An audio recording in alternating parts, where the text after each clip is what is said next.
رضی اللہ تعالیٰ عنہ فرماتے ہیں کہ جب بندے کو قبر کے اندر اتار دیا جاتا ہے، تاریخی رات میں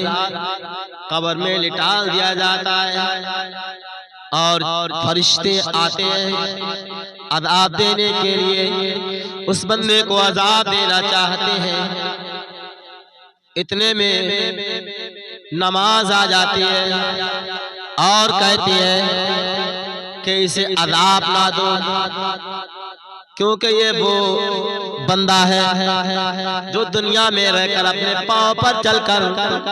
مسجد میں جا کر خدا بندی قدوس کی عبادت کیا کرتا تھا، اس پاؤں پر کھڑے ہو کر اللہ کی رات بھر عبادت کرتا تھا، نماز کی پابندی کیا کرتا تھا۔ پھر وہ فرشتے چہرے کی طرف منہ کی طرف آتے ہیں، اسے عذاب دینا چاہتے ہیں۔ جب چہرے کی طرف منہ کی طرف عذاب دینے کے لیے فرشتے آتے ہیں، پھر اس کی مغفرت و بخشش کرانے کے لیے رب تبارک و تعالیٰ سے سفارش کرانے کے لیے روزہ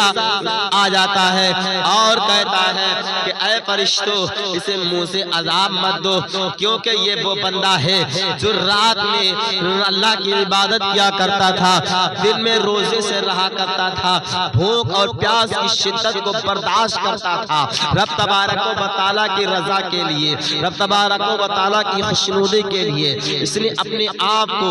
مصیبت اور پریشانی میں ڈال کر اللہ کی رضا کے لیے پورے دن بھر کھانے اور پینے سے باز رہا ہے، اپنے آپ کو روکے رکھا ہے۔ اے فرشتوں، عذاب کے فرشتوں، اس کے اوپر کوئی عذاب مت کرو، اللہ تبارک و تعالیٰ سے میں اس کی سفارش کر رہا ہوں۔ پھر فرشتے اس کی داہنی اور بائیں جانے جاتے ہیں عذاب دینے کے لیے، تو پھر حج اور جہاد آ جاتے ہیں اور حج اور جہاد کہتے ہیں کہ میں اس بندے کی سفارش کرنے کے لیے آیا ہوں، میں حج اور جہاد ہوں۔ یہ وہ بندہ ہے کہ جس نے اللہ کی رضا کے لیے خوشنودی خدا بندے قدوس کے لیے حج کیا ہے اور جہاد کیا ہے۔ پھر فرشتے اس کے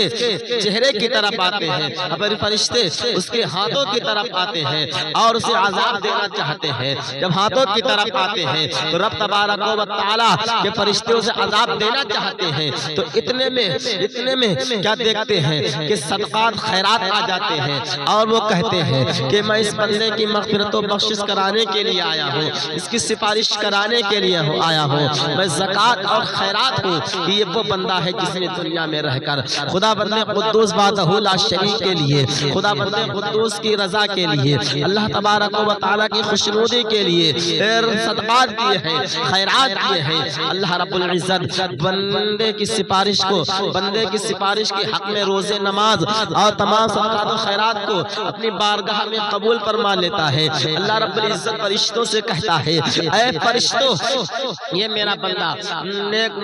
نیک ہے، تو اسے میری رحمت سے معاف فرما دو، بخش دو اور اسے جنت میں اعلیٰ مقام عطا فرما دو۔ فرشتے جنت میں اعلیٰ مقام عطا فرماتے ہیں اور اس کی قبر کے اندر ایک جنتی لالٹین قندیل لٹکا دیتے ہیں جو اس کی قبر کے اندر روشنی کرتے رہتے ہیں، روشنی ہوتی رہتی ہے اس لالٹین اور قندیل سے۔ عزیزان محترم، یہ ان لوگوں کا حال ہے، یہ ان لوگوں کی شان ہے کہ جن لوگوں نے دنیا میں رہ کر اللہ اور اس کے رسول اللہ اور اس کے رسول صلی اللہ علیہ وسلم کے احکامات پر عمل کیا ہے، مصطفیٰ جان رحمت صلی اللہ علیہ وسلم کی سنتوں پر عمل کیا ہے، تو رب تبارک و تعالیٰ نے ان کی قبروں کو روشن و منور فرما دیا ہے۔